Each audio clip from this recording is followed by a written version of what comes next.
নমস্কাৰ সকলোলৈকে পুনৰবাৰ সকলোকে বিএছ ষ্টাডি চেনেললৈ স্বাগতম জনাইছো। আজি আমি কৰিবলৈ গৈ আছো দশম শ্ৰেণীৰ 2026 চনৰ যি ফাৰ্ষ্ট ইউনিটৰ ইংলিছ পেপাৰখন ইতিমধ্যে পাৰ হৈ গ'ল হয়নে। তো সেই ইংলিছ পেপাৰখনৰ যি 25টা অপচনেল আছিলে সেই অপচনেল কোৱেশ্চন কিটা আমি কৰিবলৈ গৈ আছো। বাকি 25টা আমি সেকেন্ড পাৰ্টত কৰিম, ঠিক আছে। সো মোৰ লগত পেপাৰখন নাই, মোক ফটো মাৰি এজনে দিছিলে কাৰণে মই এনেকৈ বহিত লিখি লৈছো। আপোনালোকে পেপাৰখনৰ সৈতে মিলাই পেলাই লিখিব, ঠিক আছে। আৰু আশা কৰো সকলোৰে সুবিধা হ'ব কোন হ'লেও। সেকশন এড আছিলে প্ৰথমতে হোৱাট ডিষ্ট্ৰয়ড লেন্সছ ক্ৰপছ কমপ্লিটলি, মানে প্ৰশ্নটো সুধিছে এ লেটাৰ ফ্ৰম গডৰ আছিলে ন, এ লেটাৰ টু গড আছিলে হয়নে। সেই এ লেটাৰ টু গডৰ পৰা এটা কুৱেশ্যন দিছে যে লেন্সৰ যিখিনি ক্ৰপছ আছিলে মানে শস্য আছিলে সেই শস্যখিনি কমপ্লিটলি কোনে ডিষ্ট্ৰয়ড মানে ধ্বংস কৰিছিল। আমি সকলোৱে জানো এনচাৰ চি হ'ব হেলষ্ট্ৰম, অৰ্থাৎ এটা যি ডাঙৰ ধুমুহা আহিছিলে, বতাহ ধুমুহা বৰষুণ হয়নে, শিলাবৃষ্টি। তো সেই শিলাবৃষ্টিয়ে মানে লেন্সৰ গোটেইখিনি শস্য কমপ্লিটলি মানে ডিষ্ট্ৰয়ড কৰি দিছিল। তো সেইটো চি নম্বৰ অপশ্যনটো হ'ব প্ৰথমতে। ছেকেণ্ডত কুৱেশ্যন সুধিছে dash was sworn in as the first deputy president of new South Africa, মানে প্ৰথম ডেপুটি প্ৰেছিডেণ্ট হিচাপে কোনে মানে শপত গ্ৰহণ লৈছিল হয়নে। আমি জানো 1994 10 মে তাৰিখে যেতিয়া আমাৰ ব্লেক প্ৰেছিডেণ্ট অৰ্থাৎ চাউথ আফ্ৰিকাৰ প্ৰথমজন ব্লেক প্ৰেছিডেণ্ট নেলছন মেণ্ডেলাই শপত লৈছিলে, তেওঁৰ লগে লগে হয়নে আন দুজন ব্যক্তিয়েও সেইদিনাখন শপত লৈছিলে। এজন আছিলে আমাৰ ফাৰ্ষ্ট ডেপুটি প্ৰেছিডেণ্ট, সেইজন আছিলে থাবো এম্বেকি হয়নে। গতিকে এইটো মিলাই চাবা, থাবো এম্বেকি য'ত আছিলে তেওঁ প্ৰথম ডেপুটি প্ৰেছিডেণ্ট হিচাপে শপত লৈছিল, ঠিক আছে। আন এজন আছিলে আমাৰ ডি ক্লাৰ্ক হয়নে, ডি ক্লাৰ্কে দ্বিতীয় ডেপুটি প্ৰেছিডেণ্ট হিচাপে শপত গ্ৰহণ লৈছিল। গতিকে এইকেইটা কুৱেশ্যন কমন, এইকেইটা আহিয়ে থাকে, ঠিক আছে। তাৰপিছত আছিলে আমাৰ কুৰ্গক লৈ পেলাই এটা আছিলে, Coorg is also' known as Kodagu, কুৰ্গক কডাগু বুলিও জনা যায়। It is located in dash, মানে এই ঠাইখন ক'ত অৱস্থিত বুলি সুধিছে। তো আমি জানো সকলোৱে কৰ্ণাটকৰ এখন ঠাই হয় নহয় জানো। তো it is located in Karnataka. তো আমি কৰ্ণাটকা অপশ্যনটো য'ত আছে তাত তোমালোকে টিক মাৰ দিলে হ'ল। In the poem a tiger in the zoo, the tiger hears the last voice at dash. প্ৰশ্নটো সুধিছে এ টাইগাৰ ইন দ্য জুত, যেতিয়া বাঘটোক সেই পিঞ্জিৰাত বন্ধ কৰি ৰখা হয় হয়নে, তেতিয়া বাঘে ভইচ কিছুমান শুনে, মাত কিছুমান শুনে হয়নে। তো তেওঁ লাষ্ট মাত যিটো শুনে, বাঘটোৱে যিটো লাষ্ট মাত শুনে সেইটো আছিলে আচলতে পেট্ৰলিং কাৰ্ছৰ আছিলে কিজানি হয়নে। পুলিচে যেতিয়া চাইৰেন বজাই বজাই চবফালে যেতিয়া ডিউটি দিয়ে, সেই ডিউটিৰ যিটো চাইৰেনৰ শব্দ গাড়ীৰ সেই শব্দটো শুনে। এতিয়া কথা হ'ল কেতিয়া শুনে, দিনত শুনে, গধূলি শুনে নে ৰাতি শুনে হয়নে, সেনেকৈ বুলি অপশ্যনত আছিলে। গতিকে এনচাৰটো হ'ল নাইট, মানে চবে শোৱাৰ পাছত যেতিয়া পুলিচবিলাক ডিউটিত ওলায় ন, তেতিয়া ৰাতি, সেই ৰাতিৰ ভাগত আমাৰ বাঘটোৱে মানে পিঞ্জিৰাৰ পৰা চাইৰেনৰ শব্দ শুনে। তো কুৱেশ্যনটো সুধিছিলে in the poem a tiger in the zoo, the tiger hears the last voice at, মানে লাষ্ট ভইচ যিটো সেই ভইচটো কেতিয়া শুনে। তো এনচাৰটো হ'ব নাইট। আৰু এনেকৈও আহিব পাৰে যে কিহৰ ভইচ শুনে, নেক্সট মানে পৰীক্ষাবিলাকত এনেকুৱাও হ'ব পাৰে যে এতিয়া দিছে যে কেতিয়া শুনে, নেক্সট দিব পাৰে কি শুনে, ঠিক আছে। তো আপোনালোকে মনত ৰাখিলে হ'ল পেট্ৰলিয়াম কাৰ্ছৰ মানে শব্দ শুনে। তাৰপাছত আছিলে কুৱেশ্যন নম্বৰ 5টো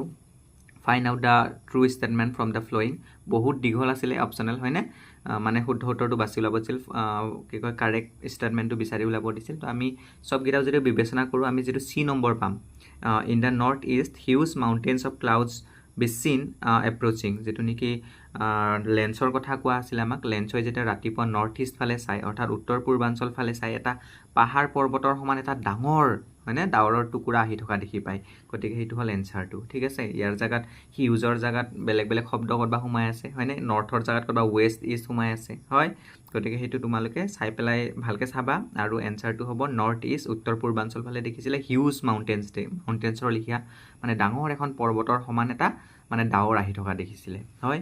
তাৰপাছত 6 নম্বৰ কুৱেশ্যনটো দিছে ষ্টেটমেণ্ট 1 এটা দিছে আৰু ষ্টেটমেণ্ট 2 এটা দিছে। আমি এতিয়া শুদ্ধটো বাচিব লাগে।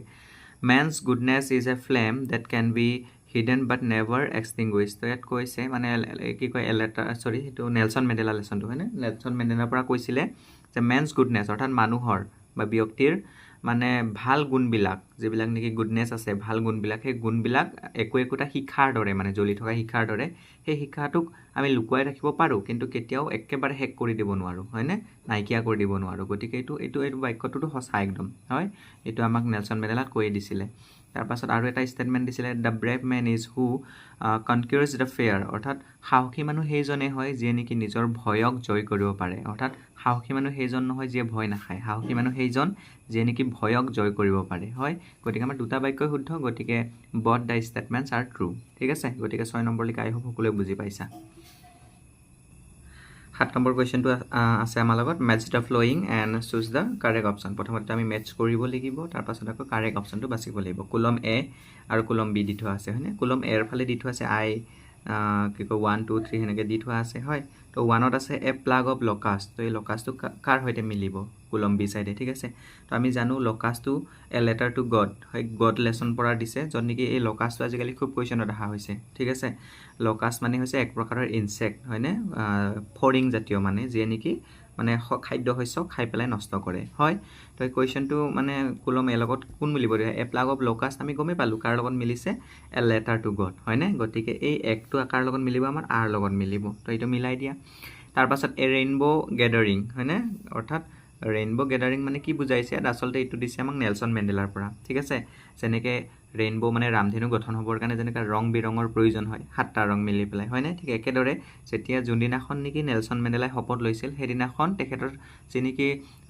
শপত নামা অনুষ্ঠান এটা আছিল সেই অনুষ্ঠানত বিভিন্ন ঠাইৰ পৰা ব্যক্তিসকল আহি উপস্থিত হয় তো সেই তেতিয়াই তেখেতে এই শব্দটো কয় যে আজি মানে ৰেইনবো গেডাৰিং হৈছে হয়নে তো এই লেছনটো মানে এই বাক্যটো ক'ৰ পৰা দিয়ে নেলছন মেণ্ডেলাৰ পৰা দিয়ে তাৰপাছত কুৱাইট ড্ৰেছ মানে একদম মনে মনে যেতিয়া খোজকাঢ়ি থকাটোক বুজায় হয়নে মানে এটা শান্ত সুস্থ এটা পৰিৱেশত একদম পিঞ্জিৰাত যেতিয়া বন হয় লাহে লাহে খোজকাঢ়ি থাকে টাইগাৰটো সেই টাইগাৰটোৰ কথা কোৱা হৈছে কুৱাইট ড্ৰেছ তাৰপাছত মাৰ্মিড ব্ৰিফিং অৰ্থাৎ মাৰ্মিড মানে কি আমাৰ যিটো নেকি জলকুঁৱৰী হয়নে আমাণ্ডা লেছনৰ পৰা দিছে আমাণ্ডা এজনী সদায় জলকুঁৱৰী হিচাপে থাকিব বিচাৰিছিল ফ্ৰীলি বসবাস কৰিব বিচাৰিছিল গতিকে এই 4 নম্বৰটো ক'ৰ লগত মিলিব পিৰ লগত মিলিব আমাণ্ডাৰ লগত ঠিক আছে এতিয়া 1ৰ লগত কোন মিলিছে 1ৰ লগত আৰ তাৰপিছত 2 লগত এছ 3 লগত সেনেকৈ মানে মিলি পেলাই গৈছে গতিকে লাষ্টত গৈ পেলাই এনচাৰটো কি ওলাব এনচাৰটো এ ওলাব অৰ্থাৎ 1ৰ লগত আৰ মিলিছে 2 লগত এছ মিলিছে 3 লগত কিউ আৰু 4 লগত পি ঠিক আছে আই হোপ সকলোৱে বুজি পাইছা তাৰপিছত 8 নম্বৰ কুৱেশ্যনটো আছিল but he struck to his resolution the meaning of the underline word is resolution শব্দটোৰ অৰ্থ কি কৈছে ঠিক আছে তো ৰিজলিউশ্যন শব্দৰ অৰ্থ অপশ্যন এ বি চি সেনেকৈ বহুতকেইটা আছিলে তোমালোকে পেপাৰখন মিলাই চাবা ইয়াৰ এনচাৰ বিটো হ'ব a firm decision to do or not to do something অৰ্থাৎ ৰিজলিউশ্যন শব্দৰ অৰ্থ হৈছে আমি কিবা এটা কৰাৰ প্ৰণ লোৱা বা কিবা এটা নকৰাৰ প্ৰণ যিটো লওঁ আমি হয়নে যেনে এতিয়া নিউ ইয়েৰ আহিলে বা কিবা আহিলে আমি 1 তাৰিখে কিবা এটা প্ৰণ লওঁ নাই যে এই বছৰে আমি এইটো কাম কৰিম বা এইটো নকৰোঁ তো সেইটোকে কোৱা হয় ৰিজলিউশ্যন ঠিক আছে তো ইয়াৰ বি নম্বৰ অপশ্যনটো হ'ব আই হোপ সকলোৱে বুজি পাইছা 9 নম্বৰটো আছে which could be the most likely reason for the tiger to ignore visitors in the poem a tiger in the zoo a tiger in the জুত যেতিয়া নেকি বাঘটো পিঞ্জিৰাত থাকে সেই বাঘটোক চাবলৈ বহুত ঠাইৰ পৰা মানুহ আহে ন কিন্তু সেই বাঘটোৱে সেই মানুহখিনিক ইগন'ৰ কৰে ভিজিটৰ্ছখিনিক ইগন'ৰ কৰে কিয় ইগন'ৰ কৰে তাৰ মেইন কাৰণটো হ'ল C number answer he knows that none would help him out of captivity অৰ্থাৎ কোনো এজন ব্যক্তিয়ে যে তাক পিঞ্জিৰাৰ পৰা বাহিৰ ওলোৱাত সহায় কৰিব সেইটো মানে হ'বই নোৱাৰে কোনেও তাক সহায় নকৰে সেই কথাটো বাঘটোৱে ভালকৈ জানিছিল সেইকাৰণে সি সকলোকে ইগন'ৰ কৰিছিল যে বাদ দিয়া কৈ পেলাই ন তো সেইটো আছিল এনচাৰটো কুৱেশ্যন নম্বৰ 10টো আছিল the last advice to Amanda from her mother is তো আমাণ্ডা নামৰ লেছনটো তোমালোকে হয়তো পঢ়িছা তাত আমাণ্ডাক তেখেতৰ পেৰেণ্টছ বা তেখেতৰ যি নেকি গাৰ্জেন থাকে সেই গাৰ্জেনে বিভিন্ন কাম কৰাত বাধা দিয়ে হয়নে কেতিয়াবা চকলেট খাবলৈ বাধা দিয়ে কেতিয়াবা নিজৰ ৰুমটো ঠিকমতে সজাই থাকিবলৈ কয় কেতিয়াবা আকৌ নিজৰ এই কান্ধ দুটা মানে লৰাই থাকিবলৈ বাধা দিয়ে হয়নে তো লাষ্ট বাধাটো কি আছিল কি কৰিবলৈ মানে বাধা দিয়ে ঠিক আছে তো সেইটো হৈছে ষ্টপ চাকিং মানে যেতিয়া নেকি আমাণ্ডাক মাকে বা তেওঁৰ অভিভাৱকে যেতিয়া গালি গালাজ কৰে তেতিয়া সি মানে মুখখন ফুলাই থাকে তো তেতিয়া মাকে বা তেওঁ গাৰ্জেনে কয় হয়নে মাদাৰে কয় যে তুমি এনেকৈ মুখ ফুলোৱা বন্ধ কৰা বা চব কথাতে অনাপৰাত মুখ ফুলাই থাকা হয়নে সেই কামটো বন্ধ কৰা তো সেইটো হ'ল টু ষ্টপ চাকিং সেই এডভাইচটো দিছিল মানে লাষ্ট ঠিক আছে তো আশা কৰোঁ সকলোৱে বুজি পাইছা 10 নম্বৰলৈকে ইমানেই আছিলে আৰু 15টা আছে এতিয়া আছে কুৱেশ্যন নম্বৰ 11টো আছে আমাৰ লগত 11ত কি কয় read the flowing statements with reference to a letter to God and choose the correct option মানে a letter to God পৰা আমাক দুটা বাক্য দিছে আমি বাছিব লাগে statement 1ত দিছে লেন্সো receive 100 pages from God লেন্সোৱে মানে গডৰ পৰা মানে ভগৱানৰ পৰা 100 পেজছ বিচাৰিছিল নেকি হেনেকে বুলি আমাক কৈছে তো আমি সকলোৱে জানো হয় 100 পেজছ বিচাৰিছিলে কিন্তু ৰিচিভ মানে পাইছিল কিমান ইয়াত কৈছে যে 100 পেজছে পাইছিল তো বিচাৰিছিল 100 পেজছ কিন্তু পাইছিল কিমান 70 পেজছ গতিকে প্ৰথমটোতো কাৰেক্ট নহয় হয়নে ইনকাৰেক্ট Statement 2 আছে আমাৰ লগত statement 2 কৈছে the post office employee raised 70 pesos for Lenso মানে post officeৰ যিবিলাক নেকি এমপ্লয় আছিল কাম কৰা মানুহ আছিল কৰ্মচাৰী আছিল তেওঁলোকে মানে ধাৰধুৰ কৰি পেলাই লেঞ্চৰ কাৰণে 70 pesos এটা জমা কৰিছিল তো এইটো সঁচা কথা 70 pesos দিছিল হয় নাই গতিকে এনসাৰটো বি হ'ব statement 1 is false মানে মিছা একটো কিন্তু statement 2 is true মানে 2 নম্বৰটো সঁচা ঠিক আছে গতিকে 11 নম্বৰটো বি হ'ব তোমালোকৰ ঠিক আছে তাৰ পাছত 12 নম্বৰটো সেম এটা দিছে assertion এটা দিছে reason মানে উক্তি আৰু যুক্তি দিছে উক্তিত কি কৈছে মেণ্ডেলাৰ পৰা দিছে আমাক Mandela thought freedom was an illusion for the blacks in South Africa মানে মেণ্ডেলাৰ মতে সাউথ আফ্ৰিকাত যি নেকি বৰ্ণবৈষম্য চলি আছিল হয়নে কুলা ৰঙৰ যিবিলাক মানুহ আছিল তেওঁলোকক মানে বিভিন্ন সুবিধাৰ পৰা হা সুবিধাৰ পৰা দূৰ কৰা হৈছিল হয় কৃষ্ণাংগ লোক বুলি কয় সেই লোকসকলক সেই কৃষ্ণাংগ লোকসকলে যিটো নেকি স্বাধীনতাৰ কথা ভাবি আছিল সেই স্বাধীনতাটো মানে মিছা আছিল এটা ভ্ৰম আছিল কোনো ধৰণৰ স্বাধীনতা নাছিল তেওঁলোকৰ হয়নে গতিকে মেণ্ডেলা সেই কথাটো ভালদৰে বুজি পাইছিল তো 1 নম্বৰ বাক্যটোতো সঁচা 2 নম্বৰত কি কৈছে a person who obeyed law could not be punished under apartheid অৰ্থাৎ apartheid নিয়ম অনুসৰি যদি সাউথ আফ্ৰিকাত কোনো ব্যক্তিয়ে মানে তাত চলি থকা প্ৰচলিত নিয়মবিলাকৰ বিপক্ষে যদি কাম কৰে তেওঁলোকক বোলে কোনো ধৰণৰ বোলে পানিশ্ড কৰা হোৱা নাছিল মানে শাস্তি দিয়া হোৱা নাছিল তো এইটো মিছা কথা শাস্তি দিয়া হৈছিল হয়নে গতিকে assertionটো কাৰেক্ট হয় ৰিজনটো অশুদ্ধ গতিকে এনসাৰ সি হ'ব তোমালোকৰ যত নেকি লিখা আছে এ ইজ ট্ৰু মানে assertionটো ট্ৰু হয় বাট ৰিজন ইজ ফলছ ঠিক আছে গতিকে আশা কৰো বুজিছা 13 নম্বৰ আছে আমাৰ লগত 13 নম্বৰো একে assertion আছে ৰিজন আছে assertionত কৈছে Coorgi homes have a traditional of hospitality মানে কুৰ্গী ব্যক্তিসকল কুৰ্গলেছনৰ পৰা দিছে কুৰ্গী ব্যক্তিসকল খুব মানে ট্ৰেডিশনেল অফ হস্পিটেলিটি আছে তেওঁলোকে মানে কোনোবা আলহী অতিথি আহিলে খুব আদৰ মানে সৎকাৰ কৰে হয়নে মৰম চেনেহ কৰে সকলোকে খুৱাই বুৱাই তো এইটোতো সঁচা কথা খুব ধুনীয়াকৈ ব্যৱহাৰ পাতি কৰে ৰিজনটো কৈছে the army has many Coorgi officers and the Coorgi regiment is decorated তো কৈছে যে আৰ্মিত হয়নে কুৰ্গী ব্যক্তি বহুতো মানে কুৰ্গী ব্যক্তিয়ে মানে সেৱা আগবঢ়াইছে তো এইটো কথাও সঁচা হয়নে জেনেৰেল কাৰিয়াপ্পাকে আদি কৰি বহু কেইজন কুৰ্গী ব্যক্তি আৰ্মিত আছে বা আছিল এটা কথা হ'ল দুইটা বাক্য শুদ্ধ হয় কিন্তু ইয়াৰ লগত ইয়াৰ একো ৰিলেট নাই হয়নে উক্তিৰ লগত যুক্তি একো ৰিলেট নাই মানে কুৰ্গী মানুহে আলহী দুলহী আহিলে মৰম সদ্ভাৱ কৰে হয়নে এইটো এটা বেলেগ বাক্য আৰু ইয়াত আৰ্মিৰ কথা এটা বেলেগ বাক্য গতিকে দুটা সত্য হয় কিন্তু এই যেটো নেকি আমাৰ যুক্তি আছে সেই যুক্তিটো উক্তিৰ শুদ্ধ বাক্য নহয় গতিকে বি এনসাৰটো যত লিখা আছে both a and r are true দুটাই সত্য but r does not explain a অৰ্থাৎ r টো এৰ শুদ্ধ বাক্য নহয় বুজি পাইছা গতিকে বি দুটাই শুদ্ধ হ'ব কিন্তু r is not the correct explanation of a question number 14 আমাক খালি ঠাই পূৰ কৰিব দিছে all cadets dash their NCC uniform tomorrow by 8 am the parade dash কৈছে দুটা খালি ঠাই দিছে ইয়াত এটা হয়নে আমি কি ভৰাম সো আমাক বহুত কিটা অপচন আছিল বি নম্বৰটো হ'ব যত নেকি লিখা আছে all cadet must wear মানে পিন্ধিবই লাগিব ইউনিফৰ্ম মানে তো বুজি পাইছা কি কয় এটা যে আমাৰ এনসিসি থাকে তোমালোকে জানা হয়তো হয়নে 10 পাছৰ পাছতো কৰিব পাৰে এইটো হাই সেকেন্ডাৰী বিলাকত হয় তো হে এনসিসিত ইউনিফৰ্মটো পিন্ধিবই লাগিব মাষ্ট মানে একদম বাধ্যতামূলক তাৰ পাছতে কৈছে যে প্ৰেড যেটো নেকি তাত যেটো ট্ৰেনিং হয় কিবা হয় সেইবিলাক কেটা বজাত ষ্টাৰ্ট হ'ব বুলি কৈছে 8টা বজাৰ আগতে ষ্টাৰ্ট হৈ যাব গতিকে এটো ফিউচাৰ পাৰফেক্টত আছে সেইকাৰণে উইল হেভ হ'ব ঠিক আছে গতিকে আশা কৰো এইখিনিলৈকে বুজি পাইছা এতিয়া আছে আমাৰ লগত 15 নম্বৰ কোৱেশ্চনটো আছে 15 নম্বৰত কৈছে the fiercely independent people of Kurgo are possibly of Greek or Arabic descent this statement is অৰ্থাৎ কুৰ্গৰ মানুহবিলাক সাধাৰণতে গ্ৰীক দেশৰ হয় বা আৰব দেশৰ হয় বুলি মানে সচৰাচৰ প্ৰচলিত হয়নে তো এই বাক্যটো কি হয় আচলতে তো ইয়াৰ এনসাৰটো হ'ব a theory based on appearance and tradition অৰ্থাৎ পৰম্পৰাগত মুখে মুখে চলি অহা হে বাক্য এইটো কোনো ধৰণৰ নীতি মানে কিবা নাই ইতিহাস নাই লিখিত ইতিহাস নাই তো সেইকাৰণে ডি নম্বৰ অপচনটো হ'ব এইটো বাস এটা ট্ৰেডিশনালি পৰম্পৰাগতভাৱে চলি অহা কথা যে কুৰ্গৰ মানুহবিলাক দেখা খোৱা বা পিন্ধাৰ ক্ষেত্ৰত হয়নে উৰণ ধুৰণ সব মানে আৰব দেশৰ মানুহৰ লগত মিলে বা গ্ৰীক দেশৰ মানুহৰ লগত মিলে কাৰণেহে কুৰ্গৰ মানুহবিলাক মানে সেই ঠাইৰ বুলি মানে এটা ধাৰণা প্ৰচলিত ঠিক আছে তাৰ পাছত 18 নম্বৰৰ এটা কোৱেশ্চন আছে আমাৰ লগত 16 নম্বৰত কৈছে this NCC cadets should submit passbook there is dash time left for DSC verification কিবা এটা ভেৰিফিকেশ্যন কৰিব লাগে NCCৰ ক্ষেত্ৰত তো তেওঁলোকে কিবা কিবি ছাবমিট কৰিব লাগে হয়নে ডেছ NCC অৰ্থাৎ যিকোনো আমাৰ যদি গ্ৰামাৰত চাওঁ আমি হয়নে তো প্ৰথমতে যদি ডেছ আৰম্ভ হৈ পেলাই কিবা শব্দ থাকে সদায় ইটছ বহে আমি সেইটো জানো গতিকে C নম্বৰ অপশ্যনত আছিল তোমালোকৰ ইটছ প্ৰথম খালী ঠাইত ইটছ কেণ্ডিডেট মানে প্ৰত্যেকজন NCC কেডেটে ছাবমিট কৰিব লাগিব কি ছাবমিট কৰিব লাগিব দেয়াৰ পাছবুক সিহঁতৰ পাছবুক ছাবমিট কৰিব লাগিব আৰু লগতে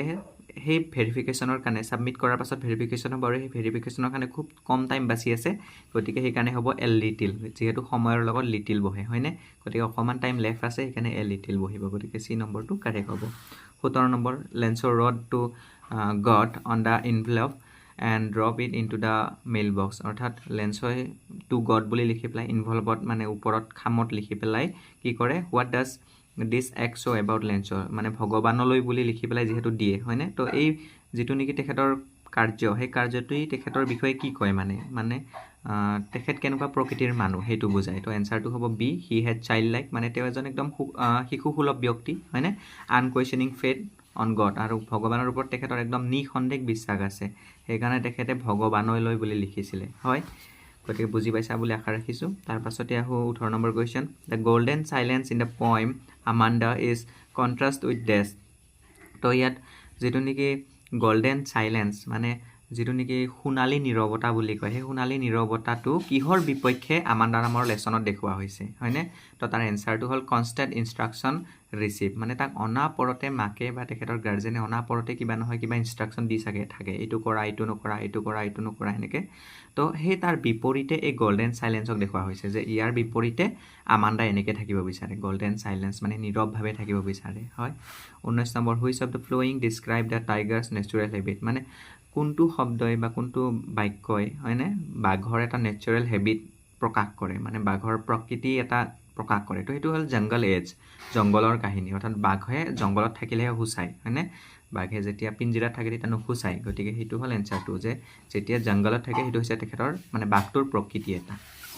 তাৰ পাছত আহিল আমাৰ 20 নম্বৰ কুৱেশ্যনটো 20 নম্বৰ কুৱেশ্যনত কৈছে identify correct uses of signs for time অৰ্থাৎ চিনছ শব্দটো কেতিয়া মানে কোনটোৰ ক্ষেত্ৰত ব্যৱহাৰ হয় আমি সকলোৱে জানো চিনছ হৈছে 4 নম্বৰ টেন্সৰ এটা শব্দ হয়নে অৰ্থাৎ পৰা যেটো নেকি আমি 4 নম্বৰ প্ৰেজেন্ট পাৰফেক্ট কন্টিনিউয়াছ টেন্সত ব্যৱহাৰ কৰোঁ তো I have been in NCC since 2024 অৰ্থাৎ মই 2024 চনৰ পৰাই হয়নে NCC ত জড়িত হৈ আছো গতিকে আই হেভ বিন এটো প্ৰেজেন্ট পাৰফেক্ট কন্টিনিউয়াছ টেন্সত হ'ব তাৰ পাছতে আহো আমি 21 নম্বৰ কৈছে arrange the correct textual order a letter to God পৰা দিছে মানে কাৰেক্টলি সজাব লাগে প্ৰথমতে P Q R S এনেকৈ আছে উল্টা পুল্টাকে P postmaster opens Lencho second letter তো প্ৰথমতেটো সেকেন্ড লেটাৰ ওপেন কৰা নাছিল ফাৰ্স্ট লেটাৰৰ কথাই আহিব নাই তেলেকে প্ৰথম তাৰছত হেলষ্টৰ্ম হিটছ ভেলি প্ৰথম এইটো ঘটনা ঘটিছিল সবতকে আগত মানে হেলষ্টৰ্মে তেখেতৰ শস্যখিনি নষ্ট কৰিছে লেন্সৰ ৰাইটস টু গছ তাৰ পাছত লেন্সৱে ভগৱানলৈ এখন চিঠি লিখিছে এটো 2 নম্বৰত হৈছে তাৰ পাছত পোষ্টমাষ্টাৰ কালেক্টস মানি চিঠিখন পঢ়াৰ পাছতে পোষ্টমাষ্টাৰে পইচা কালেক্ট কৰিছে হয়নে তাৰ পাছত গোটেইখিনি ঘটনা ঘটাৰ পাছতহে লাষ্টত আকৌ এখন সেকেন্ড লেটাৰ দিছিলে সেইখন মানে পোষ্টমাষ্টাৰে খুলি চাইছিল গতিকে অপচনটো কি হ'ব QRSP এনেকৈ হ'ব ঠিক আছে গতিকে কোনটোত আছে তোমালোকে মিলাই চাবা 22 number the man in the picture is famous personality of extraordinary courage wisdom and generosity his name is Nelson Mandela সকলোৱে জানা এইটো হয়নে তাৰ পাছত আছে 23 number if you were planning a trip to Coorg in September to October which activity from the lesson would you choose and why তো তুমি যদি সেপ্টেম্বৰৰ পৰা অক্টোবৰ লৈকে কুৰ্গত ভ্ৰমণ কৰিম বুলি ভাবা তেতিয়াহলে তুমি কোন কেটা কাম কৰিবা তো ইয়াৰ এনসাৰটো হ'ব এ ৰিভাৰ ৰাফটিং কেনোইং বহুত কিটা আছিল হয়নে মাউন্টেইন বাইকিং তাৰ পাছত ৰক ক্লাইম্বিং এনেকৈ বহুত কিটা আছিল তো আমি সেই অপচনটো বিচাৰিম ঠিক আছে তাৰ পাছত 24 নম্বৰ স্টেটমেন্ট 1 টো দিছে whoever visits Coorg in fascinated by the adventurous activities that are carried out যেতিয়া নেকি আমি কুৰ্গলে যাও তেতিয়া মানে যিকোনো যিয়ে নহওক যিকোনো ব্যক্তিয়ে যদি কুৰ্গলে যায় তেতিয়া বিভিন্ন ধৰণৰ এডভেঞ্চাৰাইজ মানে একদম মানে খেলা ধুলা কৰাৰ পৰা আদি কৰি হয়নে তো হেনেকুৱা ধৰণৰ এক্টিভিটি বিলাক কৰিব পায় তো এইটো সঁচা কথা 2 নম্বৰ স্টেটমেন্টটো কৈছে the people are hostile and cowardly in কুৰ্গৰ মানুহবিলাক বহুত মানে শত্ৰুতা ভাবক হয়নে শত্ৰুতা ভাবক লগতে কাৱাৰ্ডলি মানে অকন ভয়াতুৰ হেনেকুৱা বুলি কৈছে তো এইটো নহয় হয় নাই শত্ৰু নহয় তেওঁলোকে খুব মৰমত আদৰ কৰি পেলাই চবকে মানে হস্পিটেলিটি খুব ভাল তেওঁলোকৰ গতিকে এইটোতো হ'বই নোৱাৰে গতিকে 2 নম্বৰ ষ্টেটমেণ্টটো ভুল ঠিক আছে গতিকে এনসাৰ হ'ব a statement 1 is true but statement 2 is false last question 25ত কৈছে চি ডেছ আনকনচিয়াছ চিন্স 4 o'clock 4টা বজাৰ পৰা তাই আনকনচিয়াছ হৈ আছে হয়নে মই অলপ আগত শিকাই ক'লোঁ যেতিয়া নেকি চিন্স আৰু 4 থাকে তেতিয়াহ'লে সেইটো সদায় প্ৰেজেণ্ট পাৰফেক্ট কণ্টিনিউৱাছ টেন্স আৰু প্ৰেজেণ্ট পাৰফেক্ট কণ্টিনিউৱাছ টেন্সত হেল্পিং ভাৰ্ব কি আছে হেভ বিন আৰু হেজ বিন চি যিহেতু থাৰ্ড পাৰ্চন ছিংগুলাৰ নাম্বাৰ হয় সেইকাৰণে ভাৰ্বৰ লগত হেজ বিন যোগ হ'ব ঠিক আছে গতিকে আশা কৰোঁ সকলোৱে এইখিনিলৈকে বুজি পাইছা ধুনীয়াকৈ নোট বনাই ৰাখা এইখিনি ইউনিটত আহিছে যেতিয়া বছৰ মানে মেট্ৰিকতো বহুতখিনি অহাৰ সম্ভাৱনা আছে গতিকে এইখিনিলৈকে আজি সামৰিছোঁ আশা কৰিছোঁ সকলোৱে বুজি পাইছা চেনেলটোত যদি সকলোৱে নতুন তেতিয়াহ'লে ছাবস্ক্ৰাইব কৰিব লগতে লগৰবিলাকৰ লগত শ্বেয়াৰ কৰিব থেংক ইউ